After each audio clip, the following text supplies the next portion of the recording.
Welcome to another episode here at Car Chat TV. My name's Oliver. Now let's look at Hyundai's biggest SUV offering they do, the 7-seater Santa Fe plug-in hybrid. And we do a lot of SUV reviews on our channel, so check them out. Let's cut through the waffle and find out what kind of space this thing has to offer.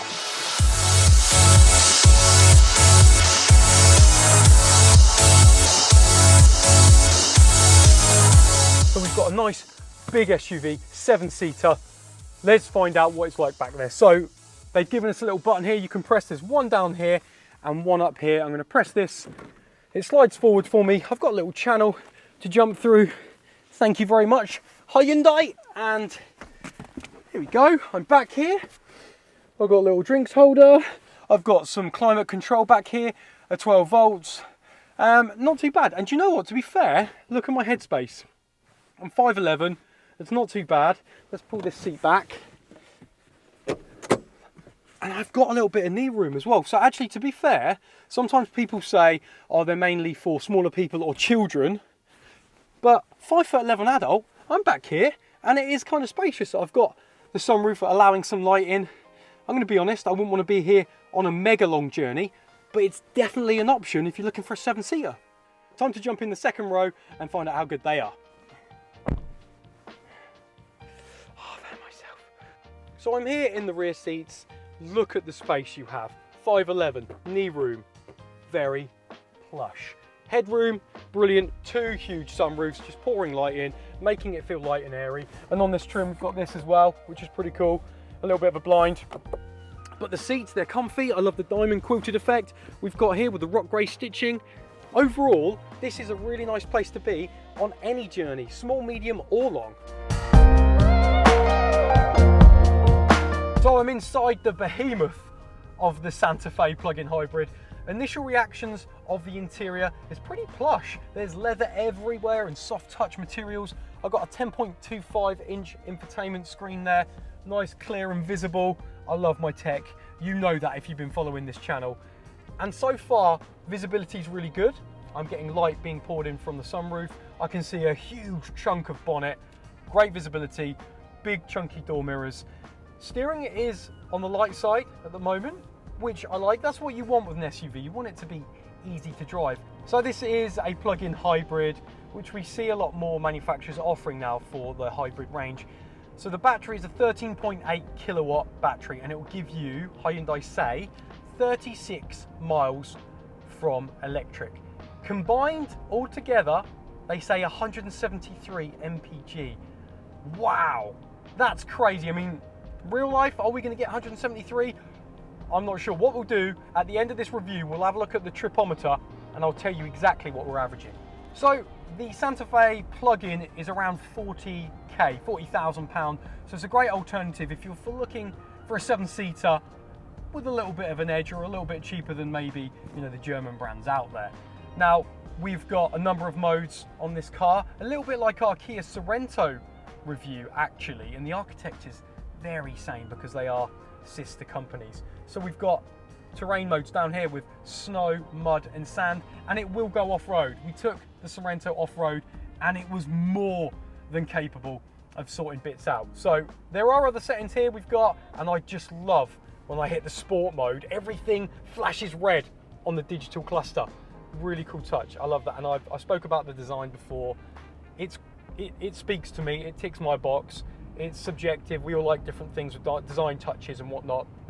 We've got Eco, which you might want to use on a really long journey on the motorway to really try and reach that 173 miles per gallon that Hyundai say this thing can do. And then we've got Sport, which I spoke about briefly, and then Smart. Now Smart mode, if you don't know, actually configures it itself. It learns your driving behavior and they'll either put it into a more of a sporty setting or more of an eco setting. So you could argue that Smart mode is the one to be in if you want to maximize your MPG or if you want to be in that sporty sort of setting. So it will choose for you. So let's talk about charging. Now it's a plug-in hybrid, so there's no fast charge option. If you've got a wall box, 7.4 kilowatts, that'll do it in 3 hours, 30 minutes.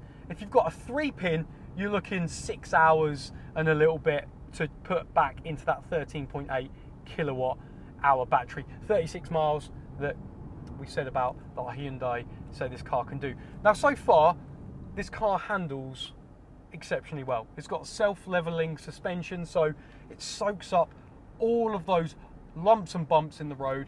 Now, it's a big car, weighing at just over 1,900 kilograms, and you do feel a little bit of the weight on the roll on the corners if you're picking up a little bit of pace. It's not a performance car, and I'm going downhill at the moment now with some real big steep turns, and I can feel that weight shift, but the steering's good. It's positive. There we go. It handles it with ease. Again, you're not going to be going too fast in this big SUV. You've probably got your family in it, or some mates, or I don't know, some people you don't even like.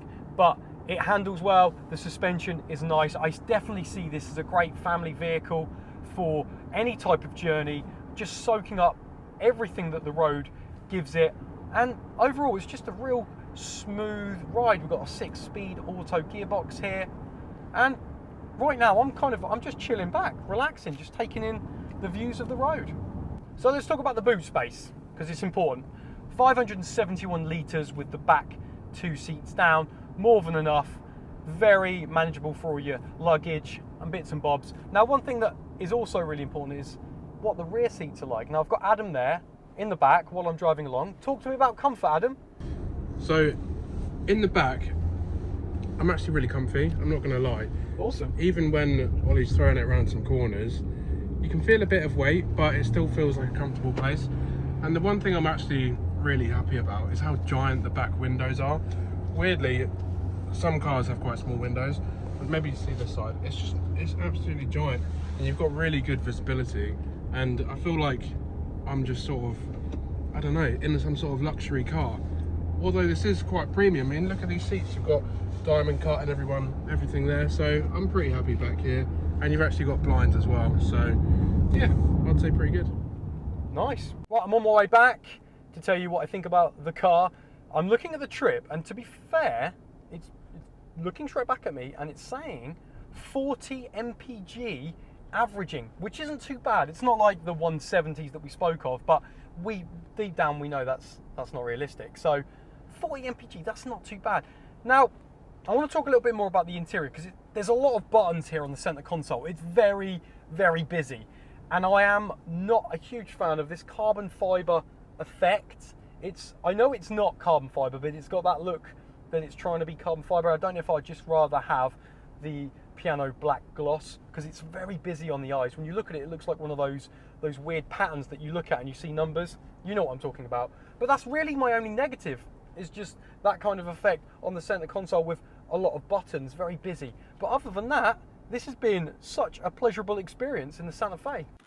So that has been the Santa Fe plug-in hybrid Hyundai's offering for a 7-seater SUV. In my personal opinion, I think this is a great option. It's a great buy. It's got everything you need. The space, it handles great. It's smooth on those roads. But what do you think about the Santa Fe plug-in hybrid? Let me know in the comments down below. Now, if you love cars, it makes sense. Hit that subscribe button, throw me a like, and I'll see you on the next one.